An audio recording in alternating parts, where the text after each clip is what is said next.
Moving perhaps then to a new area. By the way, just my understanding is we are now looking Mr. Jordan, at... just to answer your question. I didn't ask a question, though, and I have limited time. You had asked a question. I know you have limited time, but I just wanted to not leave a misimpression, and that is, as long as you apply, you're protected. But if there's nothing to apply to, you're not protected. Well, there's going to be an application. That's for sure. And the state police is going to provide an application. And well, so long as you apply, and even if they're not up and running, it will prevent you from being charged with a crime. As we move on, if you could ask counsel before we're finished to cite to where application alone provides protection, that would be great.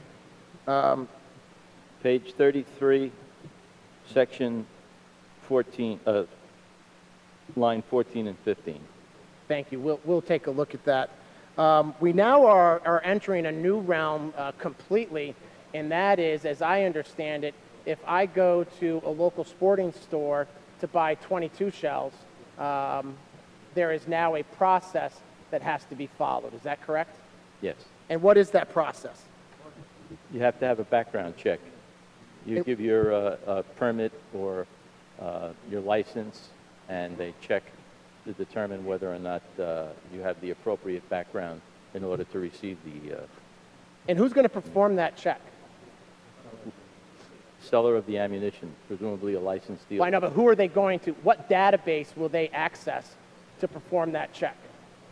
It's state NICS, I'm told, which is the National Registry, but we're going to have our own that will be up and running. And are we amending the statute to now allow the use of the NICS system for purposes of verifying or running a background check on ammunition?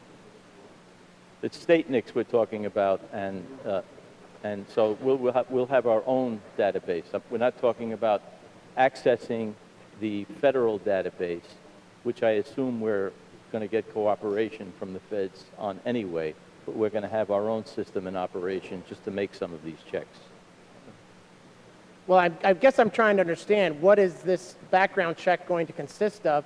And as a owner of a sporting goods store, or perhaps a shooting range, or perhaps a gun club, who are they going to call? What number do they dial to run this check? And when does that become effective? It's DCJS is the one that they would call. That would be the superseding agency, and there'll be a number provided for them to call. And what are the hours of operation? 24 hours. So there's going to be someone manning that phone 24 hours a day? Correct. And is that included in the budget somewhere in this legislation, proposed legislation? We don't have a budget yet. When does this requirement for a background check to purchase 22 shells, or 22 bullets rather, to be in proper? 1 year. When does that go into effect? 1 year. The effective date is 1 year on that? Yes. And many gun clubs, many shooting ranges provide ammunition. How will they comply with this new legislation?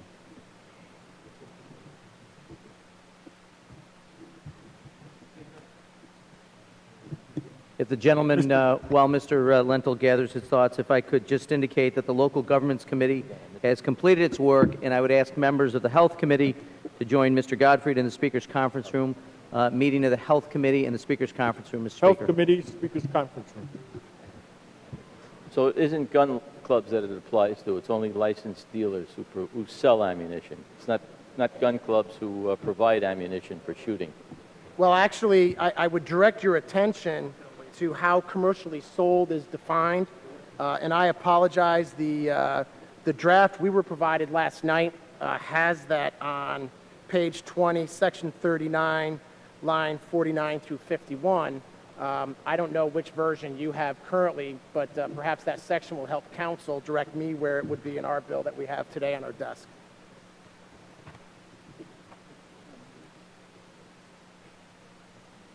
And while they look, I'll read. Seller of ammunition means any person, firm, partnership, corporation, or company who engages in the business of, and then I'll skip to the last part, keeping ammunition.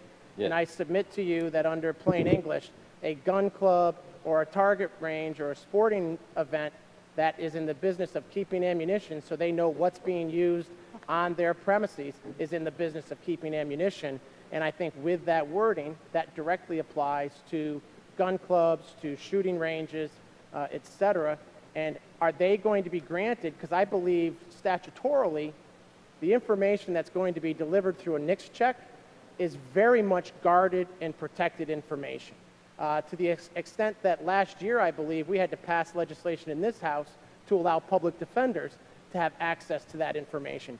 And so now, if I understand you correctly, we're opening that window to sporting goods stores, to sport clubs, to shooting ranges, to a whole host of groups that previously we excluded public defenders from having access for the very people they're representing in criminal court. And I ask you, how are we proposing in this bill, because I looked and I couldn't find it, to address that very important, obviously, privacy issue that we have set as a public policy, that we're now opening that very broad window?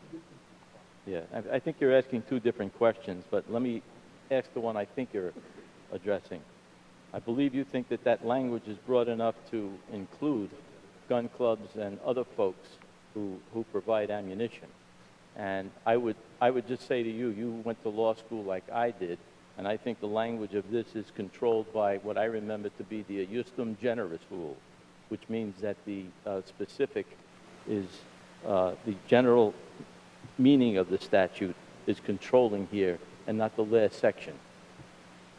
Well, I'm only reading the Keeping definition, ammunition. and I will submit under New York, which is often extremely zealous in their enforcement of various laws when it raises fees and revenue, would read this very liberally to include someone keeping. And if you look at page 36, line 7, you'll see that it only refers to commercial transfer of ammunition taking place, will not take place unless a licensed dealer in firearms or registered of ammunition, blah, blah, blah. So we're only talking about commercial transfer of ammunition. Mr. Lenthal, prior to wrapping up then, at the beginning, I think there was a little confusion on the question of when does the ammunition ban take effect? Is that immediate or 90 days? There's no ammunition ban in the bill. There's a provision that requires background checks. No, I'm sorry. No, on the clips, on the capacity. Oh, I'm sorry.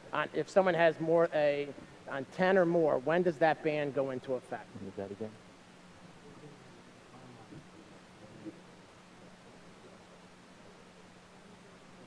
Oh, he's asking about the clips.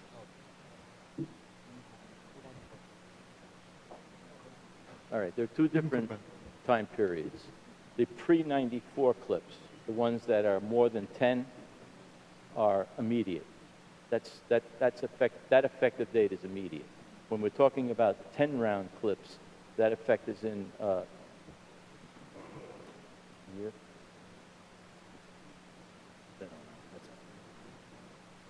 The other question is, Mr. Speaker, I suspect there are others anxiously awaiting. I appreciate your indulgence. Thank you, Mr. Anxiously. Lenthal. Thank you, Mr. Jordan.